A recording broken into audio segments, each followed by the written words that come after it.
जय श्री कृष्णा। कार्तिक माह के कृष्ण पक्ष और शुक्ल पक्ष की एकादशी तिथि का विशेष महत्व है। यह एकादशी विष्णु भगवान की पूजा अर्चना के लिए समर्पित होती हैं। ऐसी मान्यता है कि इस व्रत को करने से पुण्य फलों की प्राप्ति होती है और कहते हैं कि जो भी इस एकादशी का व्रत रखता है उस व्यक्ति को मोक्ष की प्राप्ति अवश्य होती है। आइए सुनते हैं रमा एकादशी की व्रत कथा को। एक बार महाराज युधिष्ठिर भगवान श्री कृष्ण से कहते हैं, हे प्रभु, आप मुझे कार्तिक मास के कृष्ण पक्ष की एकादशी का नाम तथा उससे कौन सा फल मिलता है सो विस्तार पूर्वक कहिए। यह सुनकर भगवान श्री कृष्ण ने कहा, हे राजेश्वर, कार्तिक मास के कृष्ण पक्ष की एकादशी का नाम रमा है। इसके व्रत से मनुष्य के समस्त पाप नष्ट हो जाते हैं। अब मैं आपको इसकी कथा सुनाता हूँ। प्राचीन काल की बात है। मुचुकुंद नाम के राजा राज्य करते थे। वह बड़े ही सत्यवादी और विष्णु भक्त थे। उनके इंद्र, वरुण, कुबेर, विभीषण आदि राजा मित्र थे। उन्हीं के चंद्रभागा नाम की एक सुंदर लड़की थी, जिसका विवाह उन्होंने राजा चंद्रसेन के पुत्र शोभन के साथ कर दिया। एक समय जब चंद्रभागा अपने पति के साथ मायके आई हुई थी, उसी समय रमा एकादशी आ पड़ी। तब चंद्रभागा सोचने लगी कि एकादशी आ गई है, परंतु मेरा पति तो अत्यंत कमज़ोर है, इसीलिए वह यह व्रत नहीं रख सकते। लेकिन मेरे पिता की आज्ञा कठिन है। जब दशमी तिथि आई तो राज्य में ढिंढोरा पिटवाया गया। उसे सुनकर शोभन अपनी पत्नी के पास आया और उससे पूछा, हे प्रिय, तुम मुझे कुछ उपाय बताओ, क्योंकि यदि मैं व्रत करूँगा तो अवश्य ही मर जाऊँगा।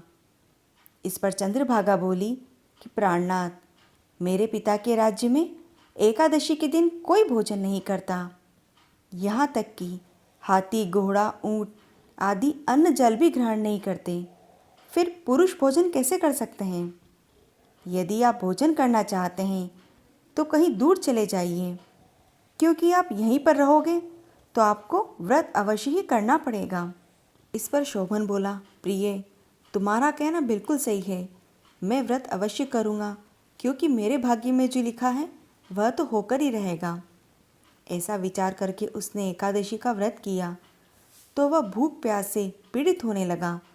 जब सूर्य भगवान भी अस्त हो गए और जागरण के लिए रात्रि हुई, वह रात शोभन को दुख देने वाली थी।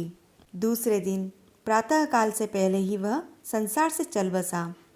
राजा ने उसके मृत शरीर को दहन करा दिया। चंद्रभागा अपने पिता की आज्ञा के अनुसार अग्नि में दहन नहीं हुई और पिता के घर पर ही उसने रहना उत्तम समझा। रमा एकादशी के व्रत के प्रभाव से शोभन को मंदराचल पर्वत पर धन धान्य से युक्त और शत्रुओं से रहित एक उत्तम देवनगर प्राप्त हुआ। उसकी अटारी में रत्न तथा स्वर्ण के खंभे लगे हुए थे। उस स्थान पर अनेकों स्फटिक खंभे शोभा दे रहे थे।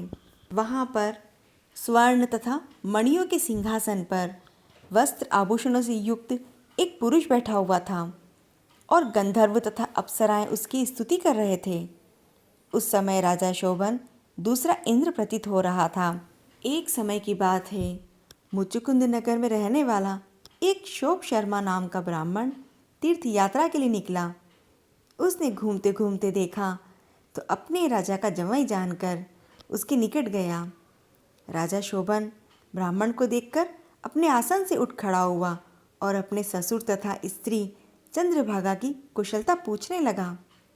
शोभ शर्मा ब्राह्मण बोला, हे राजन, हमारे राजा कुशल हैं तथा आपकी रानी चंद्रभागा भी कुशल है। अब आप अपना वृत्तांत सुनाइए। मुझे यह बड़ा आश्चर्य हो रहा है कि यह सब विचित्र सुंदर नगर तो मैंने कभी देखा भी नहीं है। यह आपको किस प्रकार प्राप्त हुआ? शोभन बोला, हे ब्राह्मण, यह सब कार्तिक मास की रमा एकादशी के व्रत के प्रभाव से मिला है। इसी से मुझे अनुपम नगर प्राप्त हुआ, परंतु यह अधूरव है। इस पर ब्राह्मण बोला कि राजन, यह अधूरव क्यों है और इसे धूरव किस प्रकार कर सकते हैं? सो आप मुझे समझाइए, मैं वैसा ही काम करूँगा। शोभन ने बोला, ब्राह्मण, मैंने श्रद्धापूर्वक यह व्रत किया, उसके प्रभाव से मुझे यह नगर प्राप्त हुआ, इसलिए मैं इसे अधूरा मानता हूँ। यदि तुम इस वृत्तांत को राजा मुचुकुंद की पुत्री चंद्रभागा से कहोगे तो वह इसे दूरो बना सकती है। ब्राह्मण ने वहां आकर चंद्रभागा से सारा वृत्तांत कहा। इस पर राजकन्या चंद्रभागा बोली कि ब्राह्मण देव, आप ये सब प्रत्यक्ष देखकर आए हैं या स्वप्न कह रहे हैं? इस पर ब्राह्मण ने कहा, पुत्री, मैंने तेरे पति को प्रत्यक्ष देखा है, परंतु वह नगर अधूरा है। तू कोई ऐसा उपाय कर जिससे वह दूरव हो जाए।